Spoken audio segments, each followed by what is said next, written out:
everybody. Welcome to the official Food Truck Podcast. I'm Andrew Z, your host, produced by Broadcast Hippo. And today we're going to South Jersey. And we're going to talk to a food truck owner from Red's Rolling Restaurant. And it's Megan Hilbert. Good morning, Megan. Good morning. It's Monday morning, and I know your voice is kind of shot after the weekend. So I appreciate you getting up and talking to us this morning. Thank you. No, thanks for having me. This is Okay. So Megan, so you're in South Jersey. Tell us a little bit about your truck, what you guys do, what you specialize in. So I would say my most popular items, I have 4 different menu items.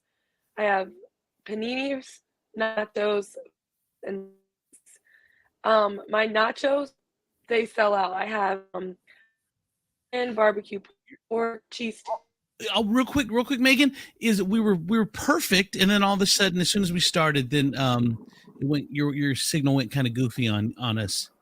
Let me move. Okay, yeah, you're good. Take your time. Oh, much. This is like much closest to the Wi-Fi. Okay. Yeah, much better. Okay, 4 items. You got the we heard paninis, and then what? Flatbreads, nachos, and salads. And you said your nachos sell out. What makes it special? I feel like it's the size of them. I'm very big on my presentation as well. Like I like the colors, and the taco nachos are by far the best seller. Like when you get them in the container, you can't even close the box. They're so big. And there's like red onions, tomatoes, cilantro, orange, cheddar, so the colors just pop.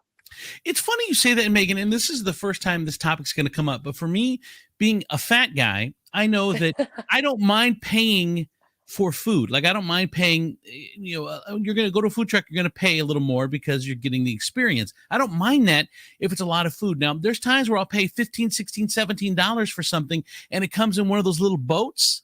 Like yeah, that's not my truck at all. No, same here. So my theory is I would even rather get the smaller containers, like a medium-sized container or something, and fill it up so it doesn't even close. So people think, oh my God, I'm getting so much food.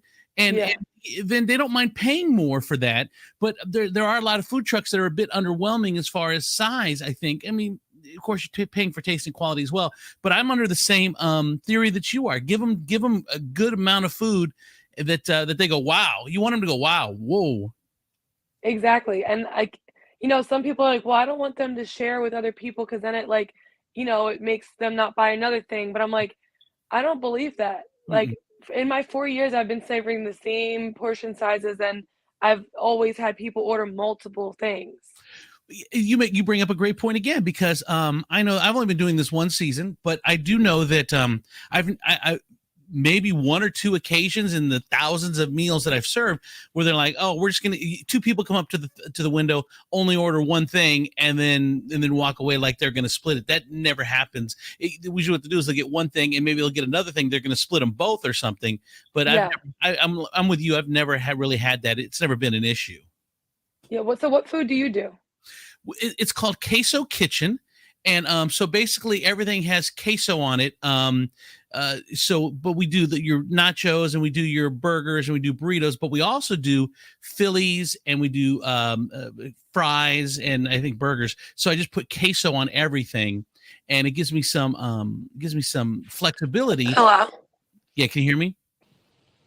You hear me? Hear me? No. Hold on. I can't hear anybody. Hold on.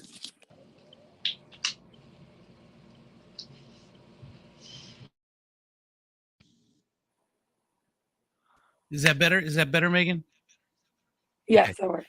They're not wanting us to talk today for some reason. They're afraid of us getting together. I set an alarm so I wouldn't forget about you, and it just went off. So. All right. So anyway, yeah, we do queso kitchens, queso on everything. That's kind of our thing. We pour queso. We'll pour it in your mouth if you want. If you want. But so nachos is it's funny because we do something called puffy nachos, and that's our biggest seller, where we take we do use flour tortillas instead of corn tortillas, and then we fry them fresh. So when you pop them in the fryer, then they puff up. Taste is just different kind of from what everyone else does. So they're that's cool. But I'm like you, big sizes, lots of colors. I love that stuff. Yeah.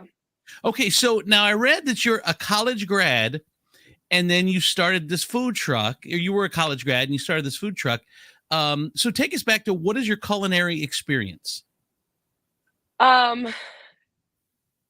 Literally none besides like cooking in my kitchen growing up. My mom's Italian, so my mom, she'd owned food truck growing up. Okay. But she did like the basic things like egg breakfast sandwiches. Like she would have this sausage sandwiches sitting in the container. She had one of those little food trucks where like you have to open up the back of it and like serve people out of the containers.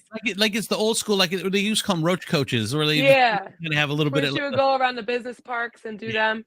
yeah. But then she graduated to the bigger trucks.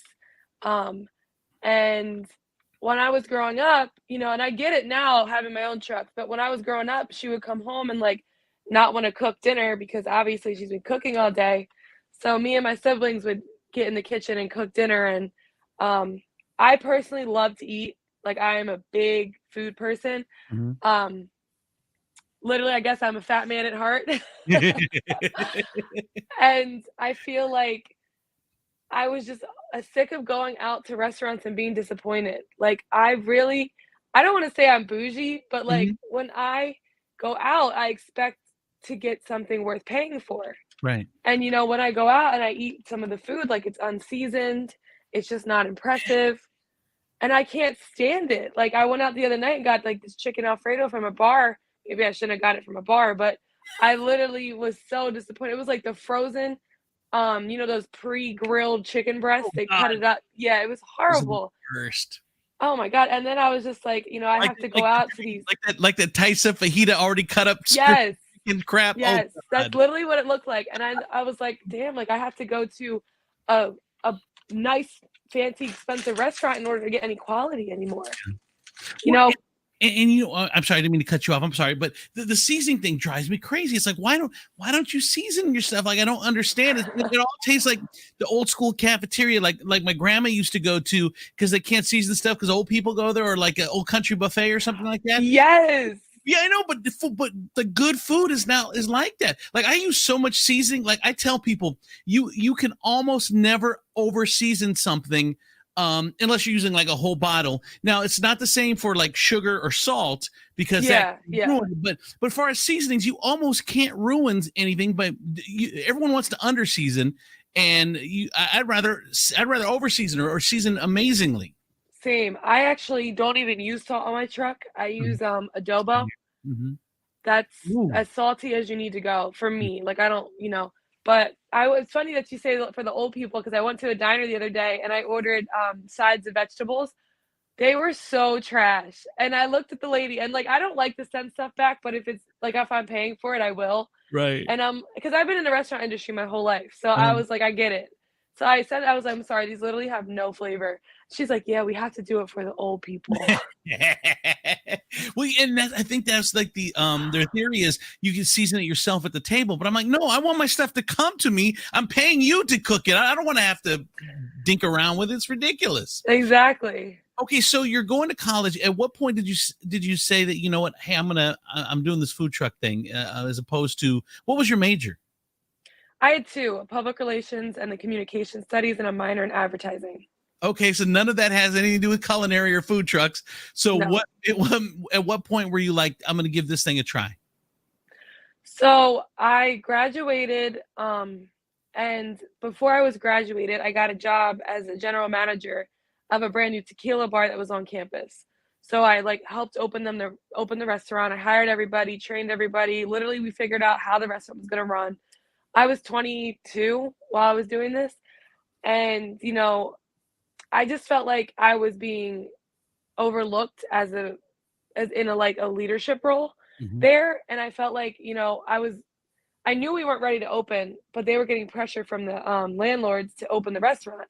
Mhm. And so we opened and it was a shit show. Like we Mhm. ran out of everything, like even alcohol. And I was just like, this is what I was telling you guys. Like I went away on vacation. They started firing some of my employees. And I was just like, you know what? I'm good off this. Like this was a cool experience to be able to open a restaurant. Right. But like clearly you guys have different views of this than me. And this is your restaurant. So I respect that. So let me go start something of my own because clearly I don't like being under somebody. So So you go and what do your parents or what does your family say? Because you've obviously spent all this money and going to school, and none of that schooling has anything to do with a food truck. Were they supportive? Were they like, "What are you doing, Megan?" What was your pushback from family? oh, they were super, super supportive. Like Oh, my good. both of my parents didn't go to college. Uh-huh. They're both entrepreneurs. My dad owns a construction company. My mom owns her food trucks. Mm-hmm. So like I kind of went to college because that was the thing to do after high school. Mm-hmm. I saw myself. I wanted to dress all cute, work in Philly. I'd be some spokesperson for a company. Yeah. And then I was just like, I had an internship with an investment company for their advertising department. And I'm like, this 9 to 5 lifestyle sucks. Like, I do not want to, like, the sun's out. Why do I have to be in this building from 9 to 5? And I go home and the sun's down. You know what I mean? Like, I hated that idea. And they were so supportive. So my mom actually wanted to start her second food truck around that time. Uh-huh. I quit and I started to bartend. And she was like, well, Meg, why don't you run the second truck for me? Her truck is called Mary's Mobile Diners. Mm-hmm. First Jersey diner on wheels is how she brands herself. And she was wanted to start the second one. She's like, Meg, why don't you run it? And I was like, no, I don't get along with people that try to tell me like how to run things. And like, it's my mom. Sometimes when you mix family and business, Oh it God. doesn't go well. Right. Especially me and her were very different in regards to how we deal with our customers and our business theories and whatever. Mm-hmm. So I was like, why don't I buy the truck off of you, make it my own thing, and then we help each other get events and clients through our own people.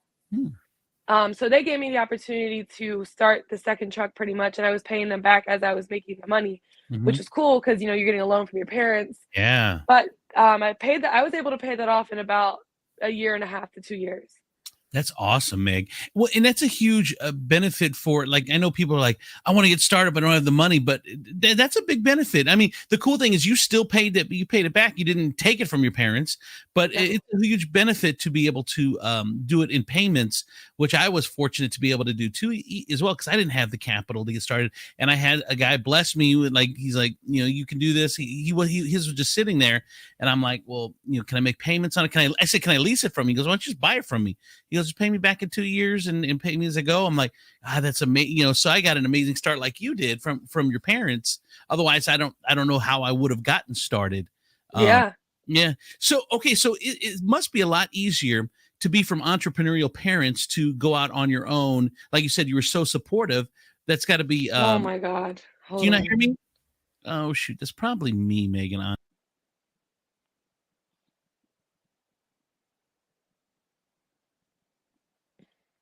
Hello.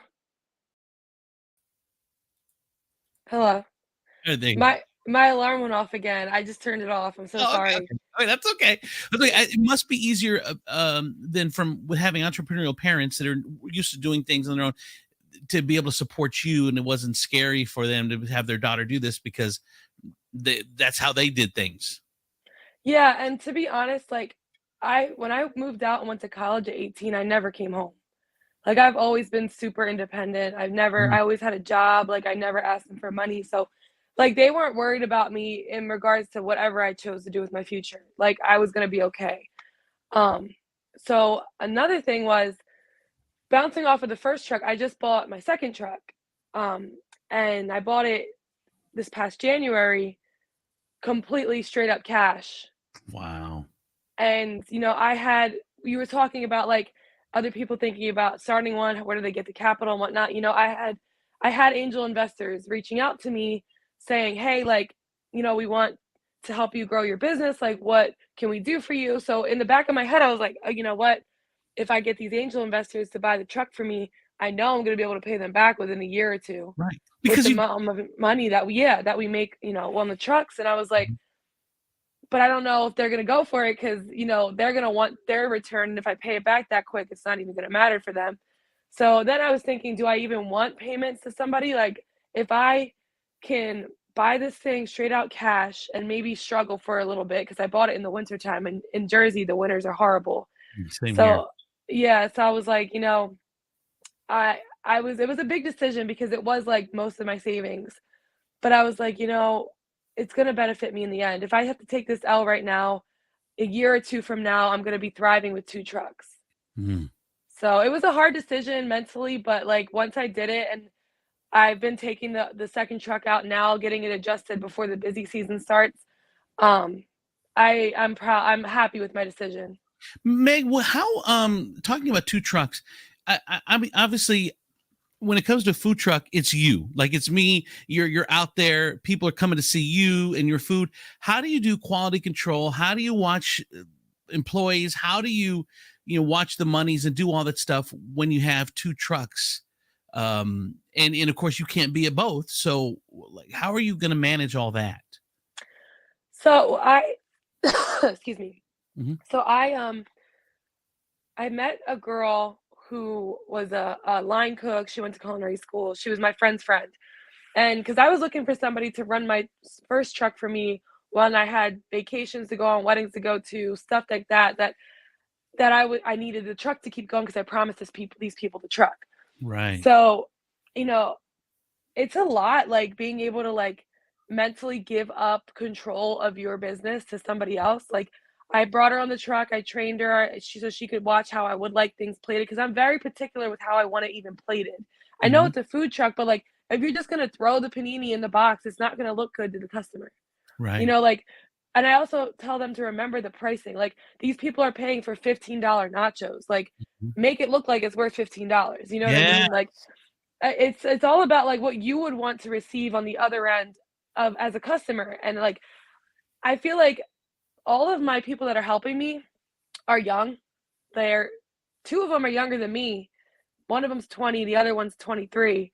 And then my other girl, she's like 30 something, but she's like a fill-in kind of. Mm-hmm. So I feel like it's also like they're young and they want to like learn and grow and thrive, and they Mm-hmm. have that energy that I have in a sense, but Mm-hmm. they're never going to be you. So Right. in a sense, you do have to slightly drop your expectations. Mhm. And I know it sounds like bad, but like it's true because if you hold them to the same place that you hold yourself, you're going to scare people away. It's so true. So And it's so true, and it sucks, but it is, like, you kinda just have to eat it. You're kinda just like, "Yeah, I mean, this looks pretty good for not being me." right, right. Hey, exactly. So it's going to be just a little step down. And I think that one of the secrets too, Meg, is finding somebody.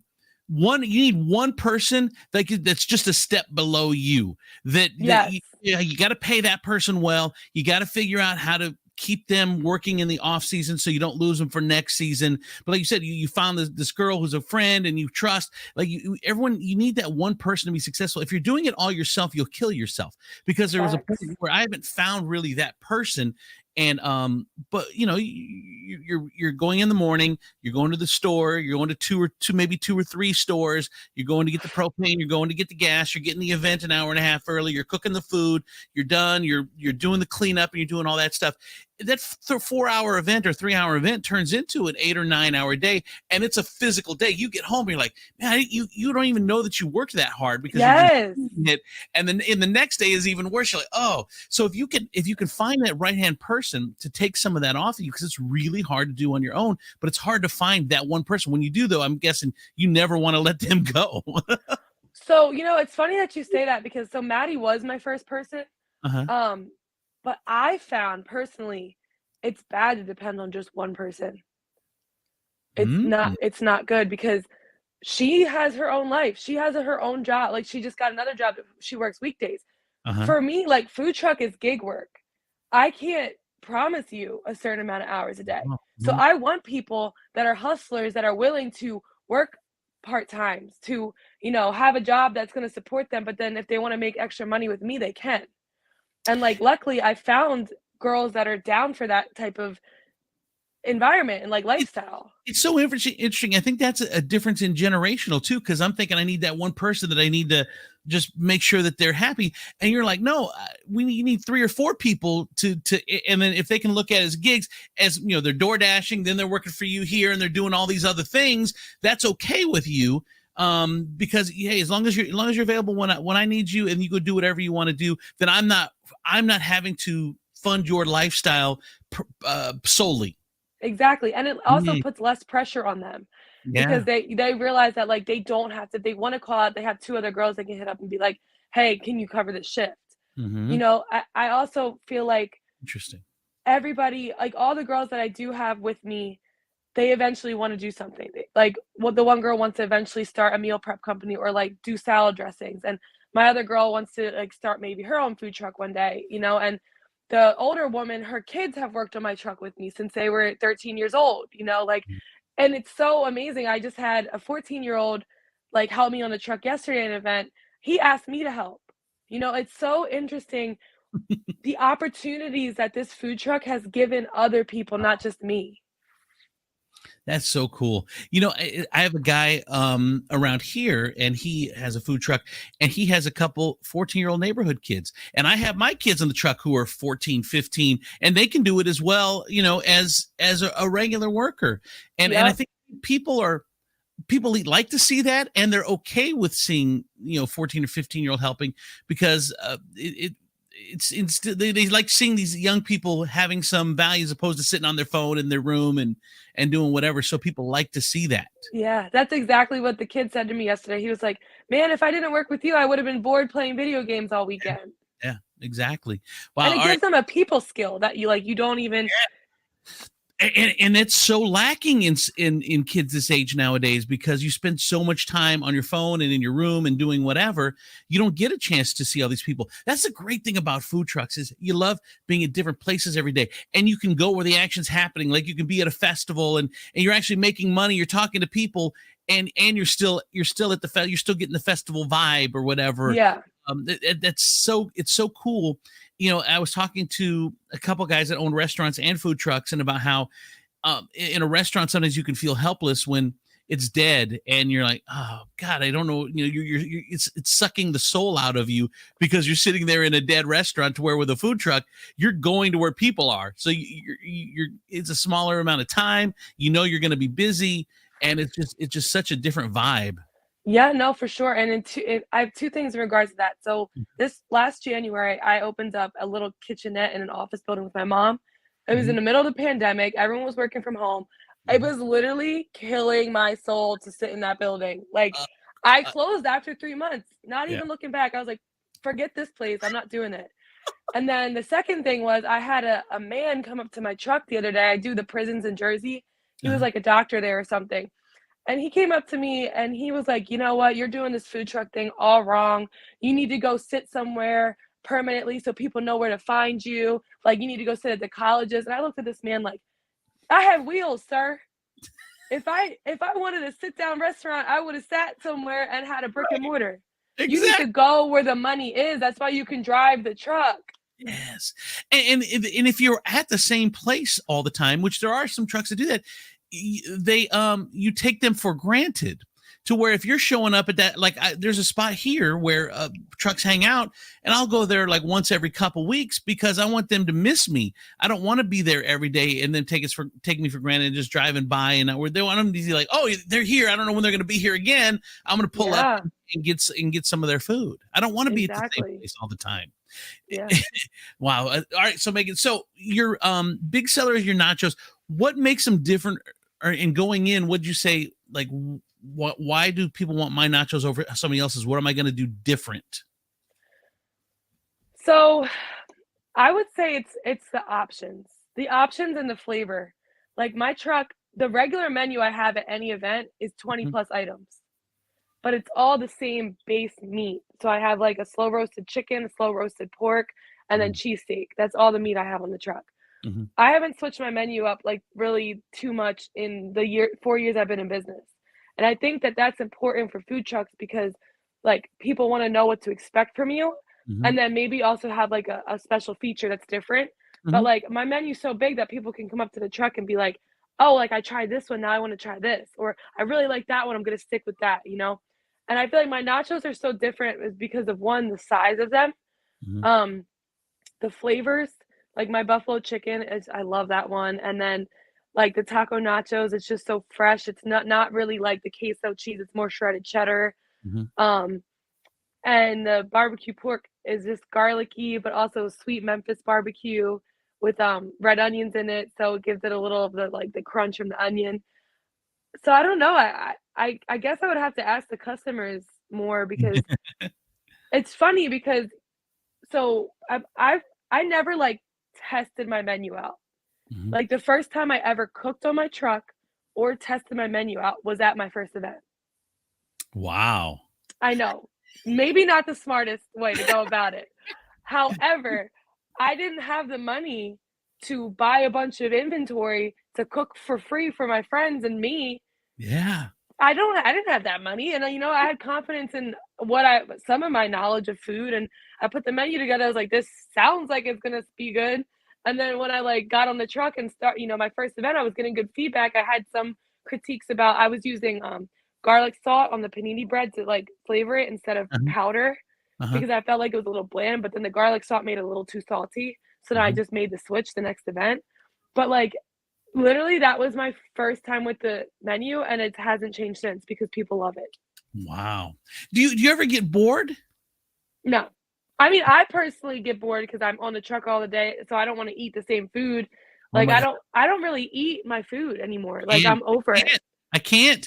And I feel stupid saying that because people are like, well, why should I eat it if you don't eat it? I'm like, no, because I've eaten it straight for a year. I can't. Like there's times where I'll close up and I'll be like, I'm starving, I gotta get food. And then I'm like, well, you were just on a food truck for 8 hours.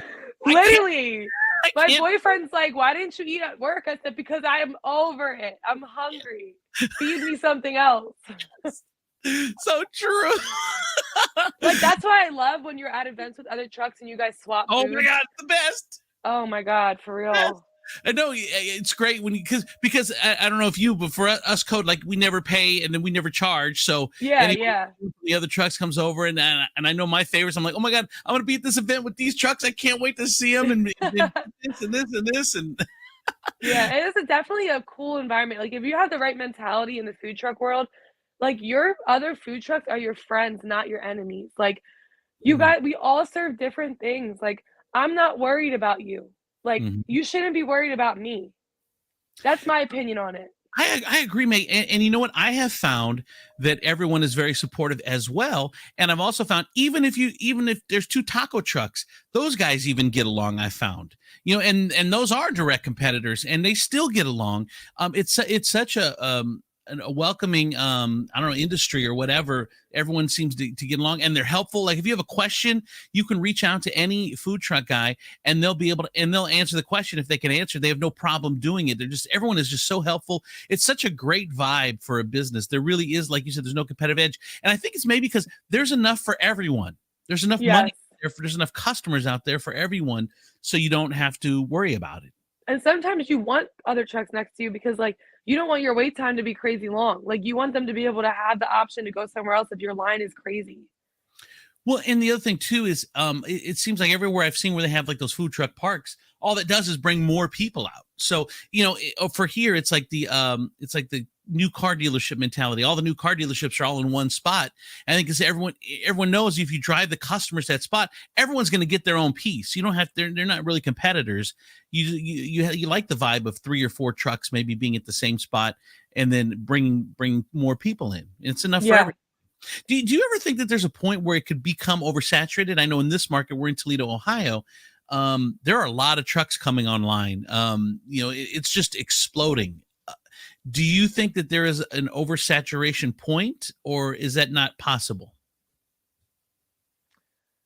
I don't think it's possible because we're on wheels, like I said, like, you know, everybody's gonna need a like, I do, like, corporate catering, so I'll Mhm. go to, like, you know, Home Depot wants me to serve their employees for the 4th of July. Like, there's so many if you get creative enough, you will never be out of work. That's Like, true. I do the hospitals down here in South Jersey.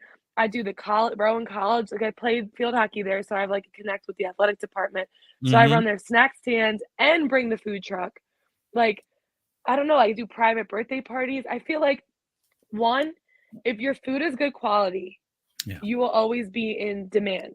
Yep. 2, if you keep good connections with people, don't cancel events on people last minute. People, oh my god, that's horrible business. And like keep advertising yourself, Mhm. and word of mouth has always been my biggest advocacy is word of mouth and the Facebook, like, group pages for, like, Right. township pages and whatever. Yeah. That is your biggest market, and that is how if the market does get oversaturated, that is how you continue to thrive. But it's being a food truck owner is completely about, being a hustler. If you Yeah. gonna sit back at home on your ass and go on, like, I don't know, some of these, like, website, Roaming Hunger or whatever, you could get booked here or there, but the more and more you get your truck out, the more people are gonna know and hear about you. Megan, my first season, I was doing 2 events a day, like June, July, and August. I think I took 3 days off each day, each month. 3 days Yes. in June, 3 days in July, 3 days off. And I was doing 16-hour days. So we would Yep. start at 6, 7 in the morning and we'd be done 10, 11, 12 at night and then back up the next morning. Damn near killed me, but I made so much money. And like you said, it's a hustler game. Or you can be out there and you do work Thursday, Friday, Saturday, and you do a 4-hour event each day, and then you're done. You can make as much money as you want, or you can relax as much as you want. It's totally up to you in Yeah. the business. And that's the like, for me, that's the bad thing. Like, I want the money. So I will literally go out, like you said, do 2 events. Sometimes I've done a triple event before. Like, it's it's insane because like, like, the winters are rough, so when you can get the money, you need to get the money. You're literally like a squirrel. You're getting all your little acorns until you go and hibernate for a couple months in the wintertime. That's And and even in the winter, I don't wanna hibernate. I know. That's what I learned. We worked through the winter this year. So did we. I don't know if I'll do it again because I don't know. It's bad on the trucks and the propane. And it was really a pain in the ass.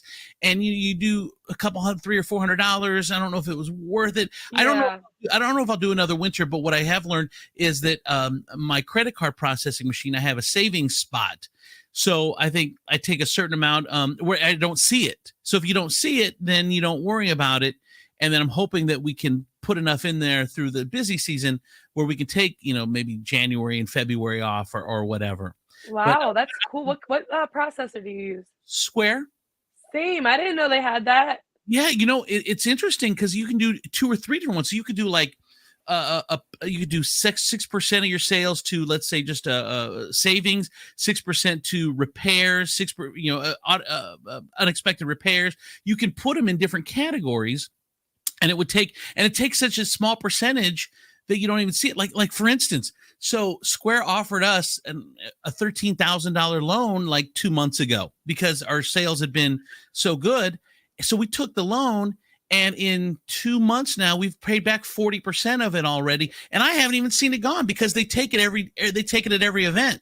So they take $50 or $60 at each event. I don't even see it. And so there's a lot of things you can do with the Square that my wife found all this stuff. I'm not tech savvy, but my wife Yeah. found all this stuff. And so we do categories for savings. And then, so there's a loan spot, there's a savings spot, there's an unexpected repair spot. There's so we have 4 or 5 different ones that some of the, we pick the percentage that it goes to, and then we just don't even see it. That is so smart. Yeah. You have to check that out. So another thing I do in the winter times, I do family meals. Uh-huh. So it's not anything to do with the food truck. Like, I will literally just offer a menu of like 3 entrees, 3 different app choices, Mhm. dessert choices, Uh-huh. and then it feeds a family of 4 or 5 depending on how I make it out. And then I charge like $125 for this meal. And like, I when I first did it, I did it 2 winters now. Mhm. Both of them were successful, but the first time I was only charging, I don't know if I'm an idiot or like if I just didn't price it out correctly, but I was only charging $50 for a family of 5 Oh, for a 3-course meal for each person. well, When I tell you, I I'm Megan, such but you're charging 15 for nachos. Where did you get that pricing from? I wasn't used to, like, not being on the truck, and I wanted people to, like, buy my stuff, so Right, right. obviously that was a mistake because I had so many orders from, like, North Jersey to South Jersey, like, all delivered in one day. I wanted to absolutely just kill myself. It was horrible. And then this year, I was like, "You know what? I'm charging an arm and a leg for this. I don't even care if anyone buys it, but the amount of work I put in on this last year, I deserve this." Mhm. And I definitely had less people buy, but, like, the ones that did buy knew the quality of my food and were willing to pay for it. Right. and I made more money with less stress. Well, here's the thing though, Megan, when you're a hustler, like I'm a hustler as well, we do, I do some wedding DJ. We have a photo booth. My wife owns a cleaning company. We have the food truck. We do the podcast. So I'm with you. There's some times where you're going to make mistakes. You're going to be like, oh man, that wasn't worth for the amount of effort I put in, but you don't know if you don't try. And the thing that sucks is all the goddamn ideas sound good to me in my head. So I'm going to try them. And then you try them. You're like, oh, that sucked. But you have to fail. You have to fail to know what's going to work. Yeah, I was saying that I did like a year like reflection, and I was like, the cafe failed, but I was happy that it failed. Like there was things about the truck that I felt like I was doing wrong. My little truck, my first truck, it's a 1981, literally broke down every weekend in May. Oh, I was getting it towed to multiple events. Multiple events. I was like, okay, I gave my tow truck driver a schedule. And I was like, after this event, you need to take it to this event and then this event. And I'll meet you there. Megan, you're killing me right now. Like, I was literally sitting there like. Let me ask you this, Megan. So I always dreamed of a truck, right? I always like the truck that you have. It's a, I don't know, like a box truck or whatever. I don't know what you call them officially. Yeah, bread truck, box truck. A bread truck. Okay, yeah. Like a UPS type truck or something like that or whatever. So I always wanted that. And then I had this opportunity mine's a trailer. I am so thankful that I got a trailer because if there's a mechanical issue on a truck, you're fucked. But if you have a trailer, I can get another pickup truck to pull this stupid trailer. So yeah. I think I will always have a trailer now, even though I've always wanted a truck, just because I've seen trucks break down and not be able to go to events. And I'm like, you know what? I'm a trailer guy because I can always, worst comes worst, I can go to U-Haul and rent a pickup truck and to take this thing around if I need to. So that was my initial thought. Like when I was going to buy a second one, I wanted a trailer because the first one it was horrible. Right. But I was like, people love the fact that you can just drive a food truck in and like the look of it. Like people just love that look. And like personally, I do too. And like I don't have a pickup truck, and I wasn't trying to buy a trailer and a truck to haul it. I have a hybrid Kia SUV. That thing's not towing anything. Right. So I was just like, you know what? I'm just gonna get another truck. And it's a 2005, it's a diesel, it's bigger, it's more updated. You bring up a good point. So I grew up in California and we had the Rose Parade out there. Every year, January 1st, the Rose Parade's huge. But there's some floats that drive themselves, like you can't see the driver. And then there's some floats that are being pulled by the truck, and you're like, not as cool because I can take some of the magic off. So I see your point. Like I pull up in my pickup, and most of the time I try to keep it attached because it's a pain in the ass to take off.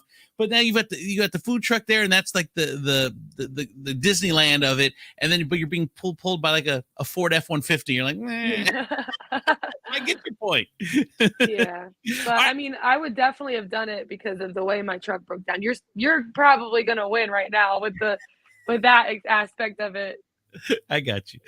Megan, I love you. You're so cool. And I can see why you're so successful and why your customers love you because you're so cool. What is the biggest failure over the last couple of years on your food truck? Like biggest disaster story? Like we've had some people where like they're going to weddings and their truck breaks down or the one lady last week, her oil poured all out of her fryers and all over the floor because she forgot to cover them. And yeah, oil is a mother. It makes the best food, but I hate having to do oil. It's so dirty. I hate it. So I've never used a fryer before, and this new truck has fryers in it. Oh. So I'm kind of scared. Like I'm gonna experiment with it tomorrow actually because I want to start selling my Nachos overloaded waffle fries.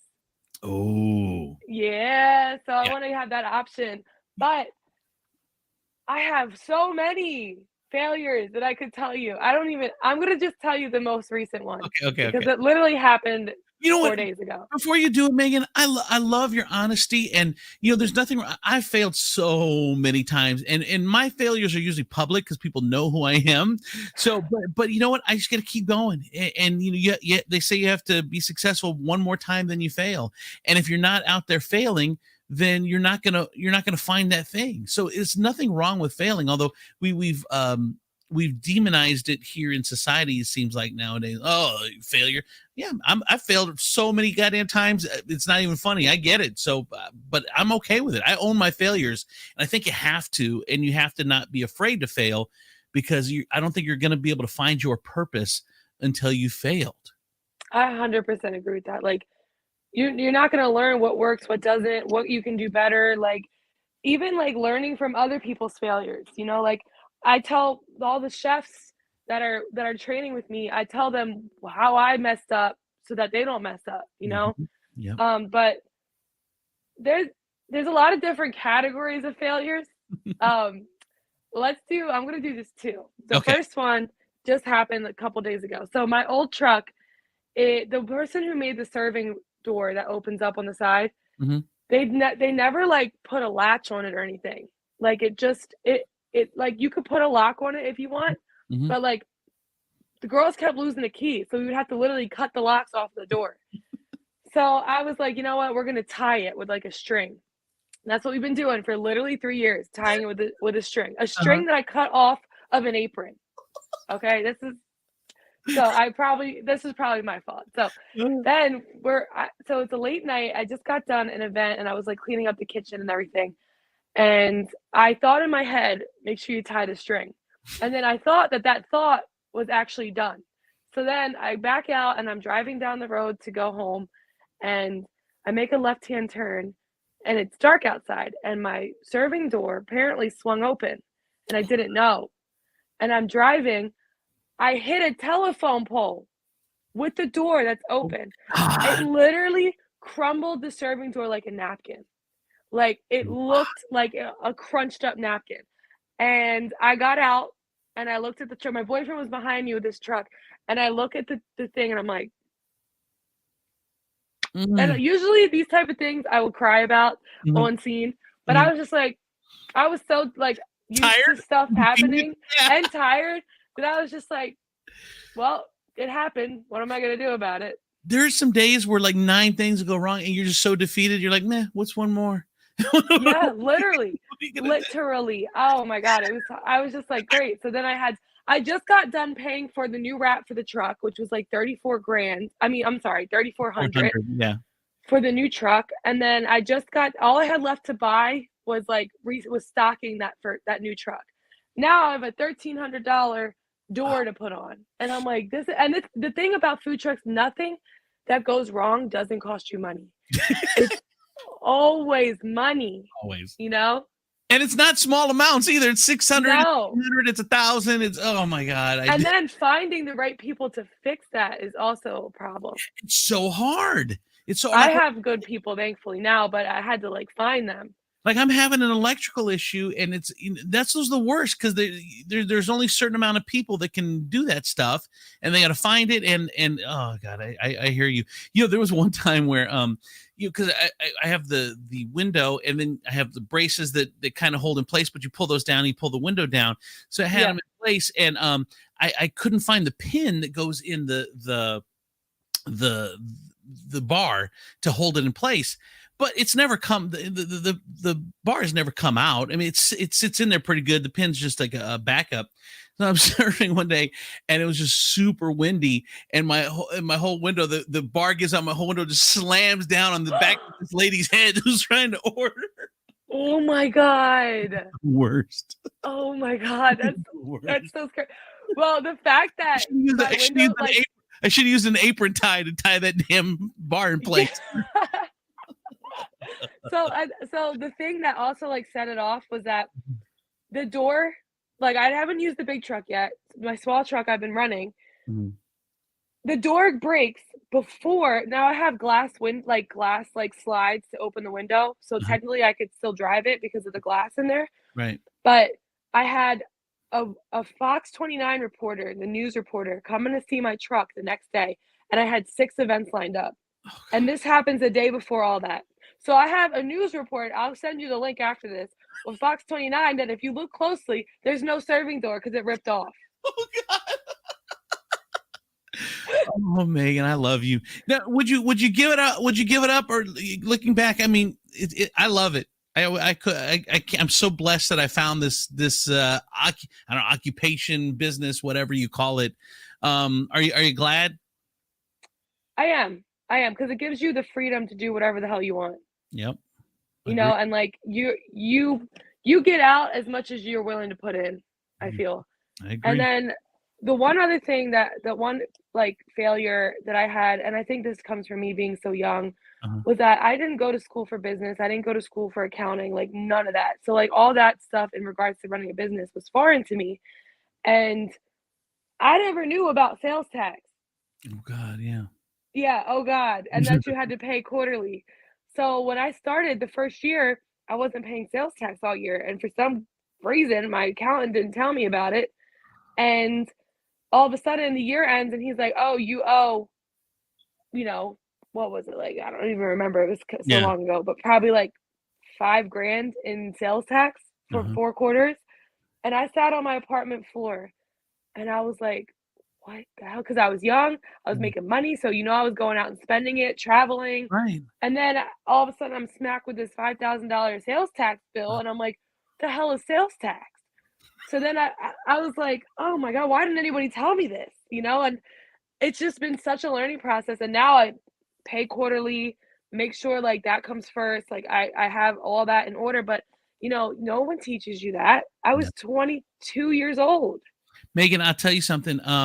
A couple things is I tell people all the time, business can be dangerous. Like it's different from anything you've ever done in your life because your mistakes can actually find you. You've never been in trouble before. Will find you in legal jeopardy. Um, uh, would you, if you're great at making pizza, you're great at making paninis, doesn't mean you know the business stuff, and the business stuff will get you thrown in jail. To be honest with you, Megan, I went to prison for not paying my taxes for a restaurant. Yeah, Did you? only one ever in history of the state because I had some celebrity or whatever, and then they went after me. But you know, I'd done radio my whole life, and then I decided to open a restaurant because I wanted to open a restaurant. And there's the business stuff I just didn't know, and you count on people to do it, and they don't, like you said, they don't tell you or they don't do it themselves, and you end up getting screwed. I mean, you could really get in trouble. But so you need to have someone. You don't have to have a good business sense, but you need to know that you don't, and have someone to help you with the business stuff because that's the stuff that can get you in trouble. No matter how good you are at the other stuff, that stuff's gonna fuck you. Yeah, you know, and, like, I've watched my parents with their own businesses, and nobody taught them either. Mm-hmm. So I kinda, like, learned from their mistakes and then my own mistakes at the same Right. time. Like, I created now something that, like, is bulletproof, like, I have, like, a system, you know? It's awesome. Megan, I love you. Thank you so much for getting up early on this Monday morning to talk to us. You are amazing. Red's Rolling Restaurant and Rolling Restaurant 2. Rolling around South Jersey. Check it out. Thank you, Megan Hilbert. I appreciate you. All Thank you. right, bye-bye. There it is, Megan Hilbert. That is the official Food Truck Podcast for this week. You guys, thank you so much for listening. Share it, tell a friend, give it a rating, do all the stuff that you do with the podcast, I guess. And we'll see you next time. Produced by Broadcast Hippo. I'm Andrew Z. Have a great day. Bye, you guys.